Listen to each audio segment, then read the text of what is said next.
Is Beijing going under lockdown? The U.S. won't rule out military action in the Pacific, and a terrorist attack targets Chinese nationals. That and more on this week's China News Headlines.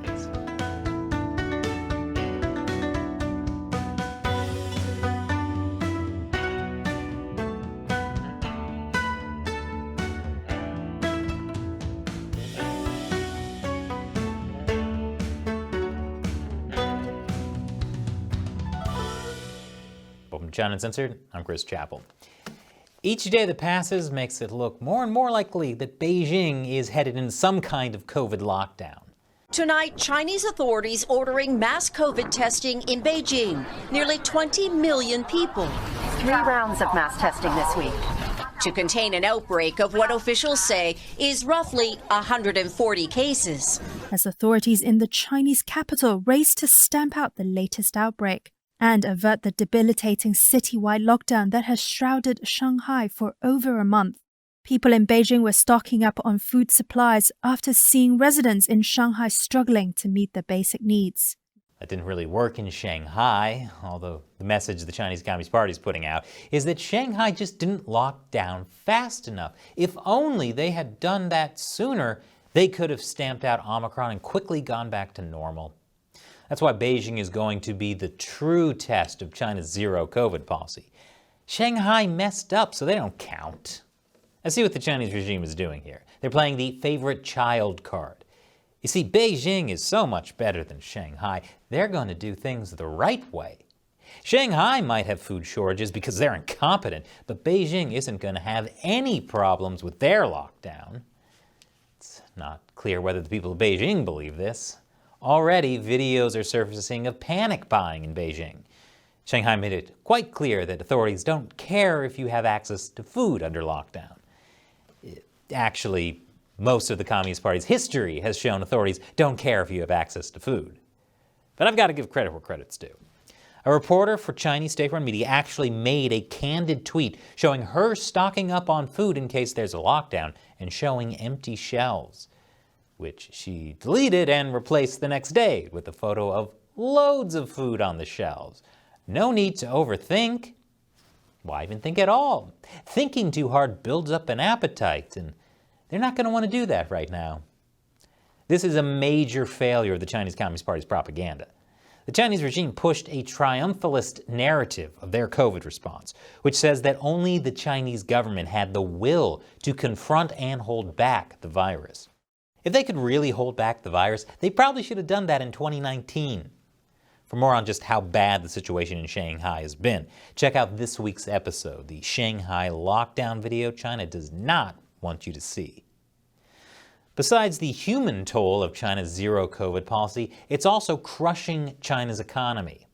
It's also revealing just how bad China's vaccination campaign was. Many of China's elderly remain unvaccinated, and others are using the Chinese vaccine that's not very effective to begin with, as so many other countries that use them found out the hard way. This is what happens when you buy from China instead of doing what every patriotic American should be doing, buying things from Mexico.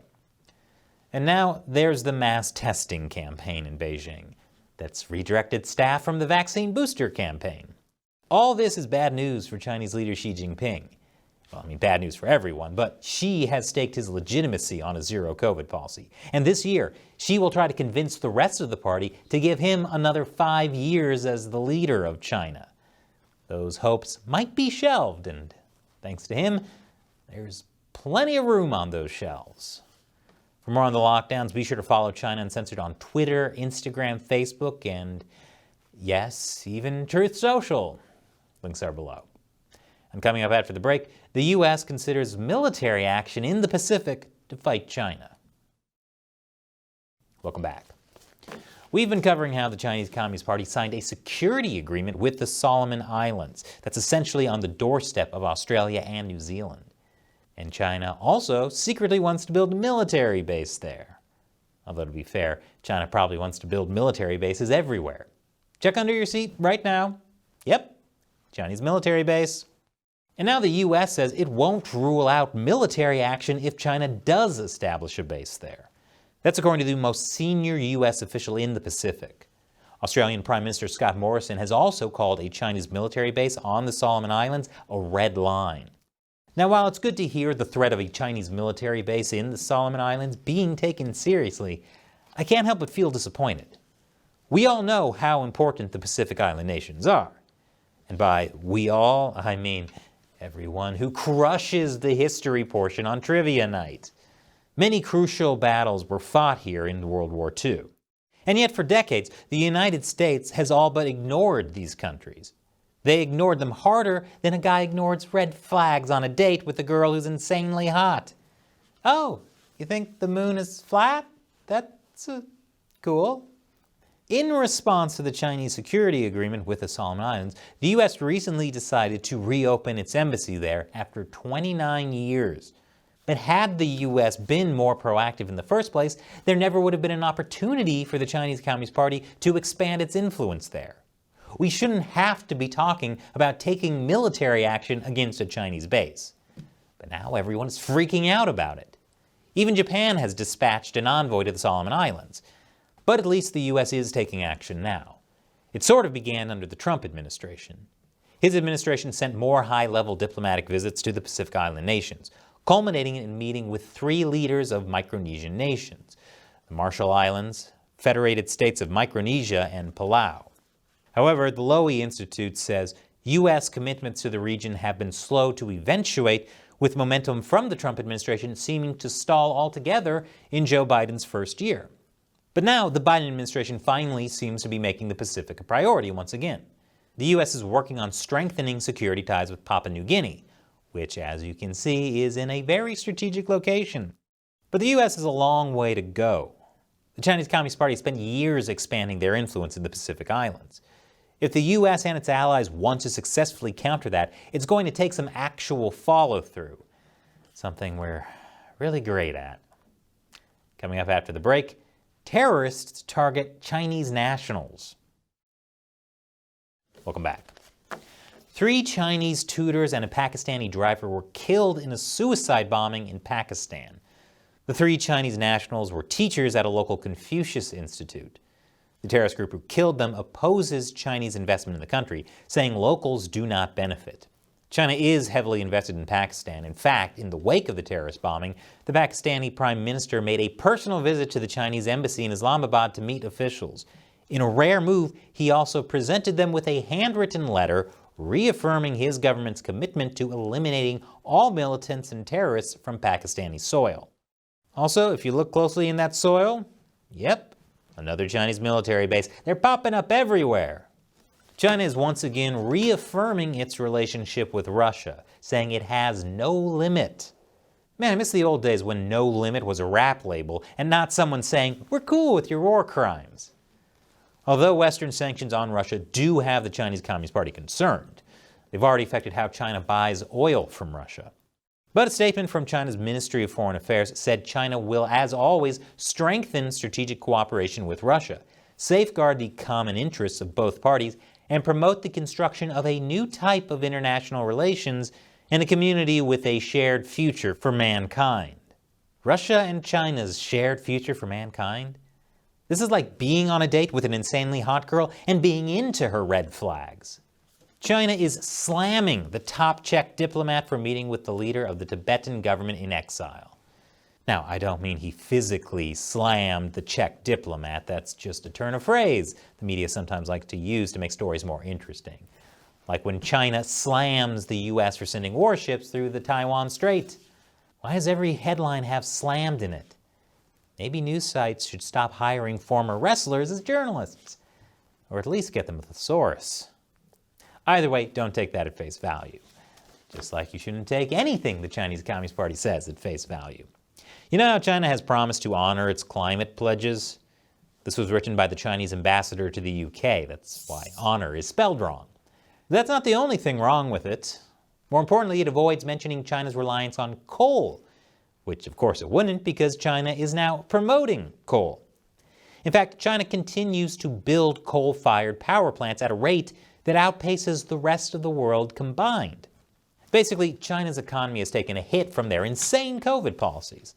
That's why China's central bank is manipulating its currency again. and why the regime is trying to boost the economy by pushing cheap coal energy. So whether it's COVID or coal, China really doesn't want us to breathe easier. Now that's what I call black humor.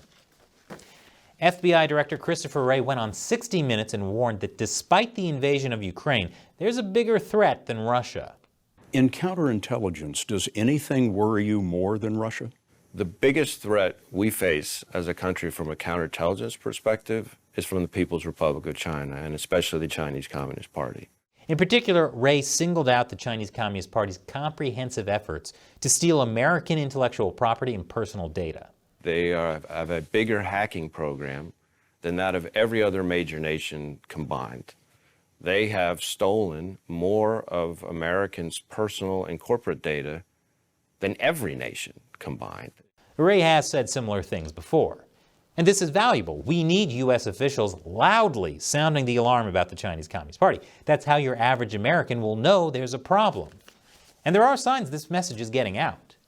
According to a new poll by global data firm Morning Consult, the majority of Americans believe imposing tariffs on China are an effective way to protect U.S. industries and American workers. This belief was pretty consistent across party lines. 76% of Republicans, 71% of Democrats, and 70% of independents. The poll also found that a majority of Americans would vote for candidates who favor tough on China policies. So with any luck, we're going to be seeing a major shift away from the kind of China policy that has plagued American politics for decades.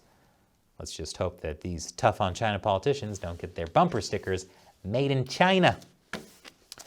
A UN team has arrived in China in preparation for the UN Human Rights Chief to visit Xinjiang. Yes, this is a visit to prepare for a visit. Well, first they have to quarantine, of course, but after their quarantine, I'm sure they'll be able to work things out so the UN Human Rights Chief can conduct a meaningful examination of all the vocational training schools for all the happy Uyghurs in Xinjiang. Slave labor cotton? What's that? Uyghurs love picking cotton. And we could not make the show without your support. So as a thank you to everyone who contributes on either the crowdfunding platform Patreon or our exclusive social media community on Locals, we'll answer one of your questions on the show. Today's question comes from Alex XR on Patreon. Have you ever thought about putting your content on Floatplane or CuriosityStream/Nebula? Hey Alex, thanks for asking. We don't currently have our content on those platforms, but since YouTube has removed some of our episodes, we do like to have backups. Currently, besides YouTube, you can watch our full episodes on Odyssey. Odyssey even made this cool graphic when we launched on their platform. But that's not all. You can also watch us on Rumble. I'll put links to those channels below. You can also watch the full episodes ad-free if you're a supporter on our exclusive social media platform on Locals. We are always looking for ways to protect the show in case YouTube censorship ever gets worse, or at least until Elon Musk buys YouTube. By the way, an episode on Elon Musk buying Twitter and how that relates to China coming out tomorrow. Thanks for your question and your support. Alex, be like Alex and support China Uncensored through the crowdfunding website Patreon. This is the main way we fund this show because so much of our content gets demonetized by YouTube. And when you support us, you also get to ask us questions we might answer on the show. So check it out. The link is below. Once again, I'm Chris Chappell. See you next time.